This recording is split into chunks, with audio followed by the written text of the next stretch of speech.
Hey everyone, and welcome to Market Mondays. Today I'm going over the top 10 list from Jerome Powell's July 15, 2024 meeting at the University Club in New York City. Let's go.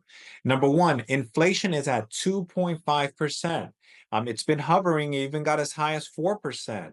Now it's actually been trending downward. So right now the economy is at 2.5%, which is really good news. Number two, the US economy has performed well, better than anyone predicted, growing over 3% in 2023 last year and projected to grow 2% this year in 2024. Number three, the labor market is coming into balance, meaning jobs are getting filled by necessary workers. This is a big deal. One of the biggest problems why interest rates were being increased was also because there was an oversupply of demand, over demand. Um, Too many employers needed workers. There weren't enough workers. There was like two jobs for every one worker. There were too many people buying stuff, too many people renovating their houses, too many need for supplies. There wasn't enough wood. There weren't enough appliances, all that stuff. So the economy, they had to slow it down. And the way that they slow it down is by increasing rates. So it's harder for people to buy, right? Because a lot of our economy moves with debt. So if debt is higher, less people buy. That's how it works. So right now, it's coming into balance. It's not only the labor market, but a lot of the other areas too. COVID was the big cause of this, and now, COVID is gone, or more or less, it's under control, and we're able to get balance, supply and demand into balance. Number four, inflation in the first quarter didn't make much progress in 2024, but in the second quarter, we've actually made some progress. That was Jerome Powell said. So it's moving. The average is it's getting better, right? So that's why we're around 2.5%. It's slowly getting in the right track.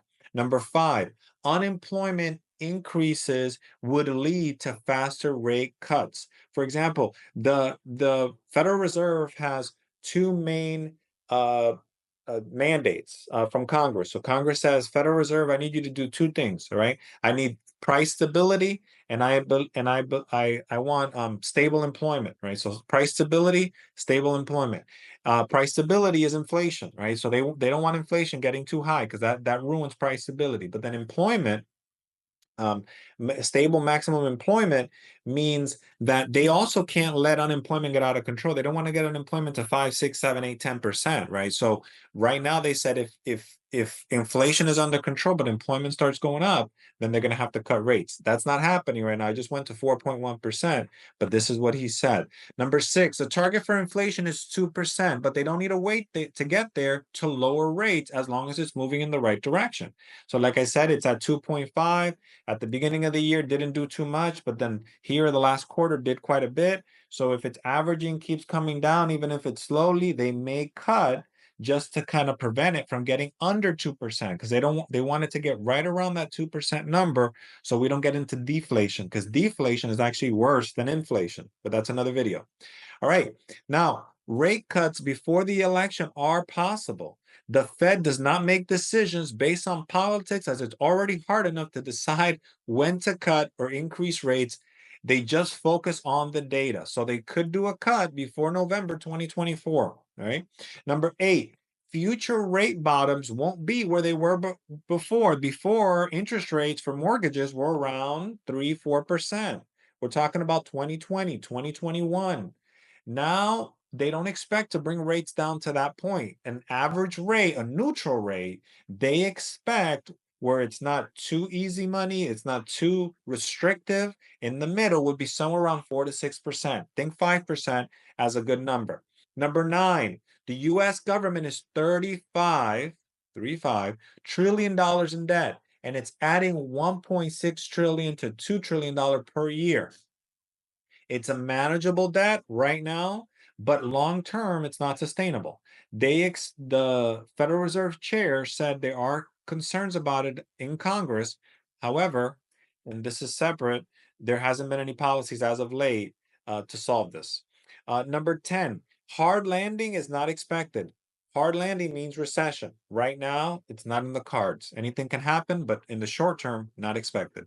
And a bonus, number 11, based on the interview, when will the first rate cut be?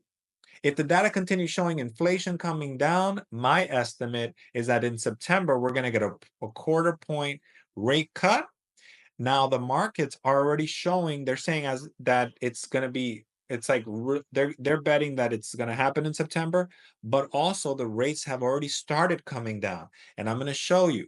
So if we go ahead and we look at where we're at with interest rates, you can see that interest rates, if we do a conventional loan, and I got to go over all the details, can't just show one thing.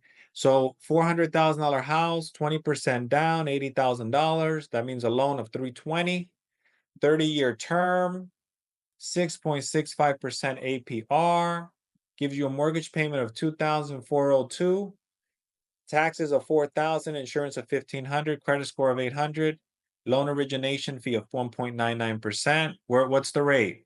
6.125%. Ladies and gentlemen, rates are in the low sixes. Give me a shot if you're looking to buy a house, if you're looking to refinance residential or commercial coastal loans.